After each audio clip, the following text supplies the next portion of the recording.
Cette décision, si elle était confirmée, soit en appel, soit par d'autres juridictions, dans d'autres instances, serait lourde de portée, dans la mesure où tous les attentats qui ont été commis en France depuis janvier 2015 l'ont été par des personnes qui étaient connues, et parfois beaucoup plus connues que Meyrat, qui avait fait de la prison pour terrorisme, parfois.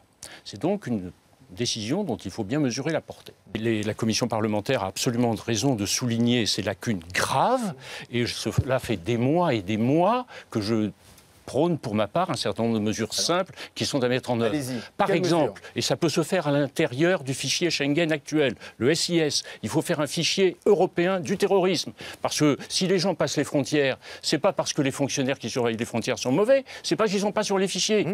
Les papiers d'identité. Les papiers d'identité. Le ministre de l'Intérieur disait récemment, et à juste titre, qu'il y avait des falsifications de papiers d'identité en France. Eh bien, qu'on fasse une carte d'identité infalsifiable.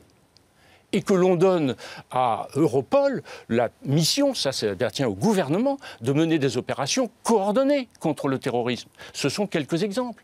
Et il ne faut pas aller s'embarrasser avec des usines à gaz à reconstruire qui vont faire les choses encore plus compliquées qu'elles ne le sont aujourd'hui.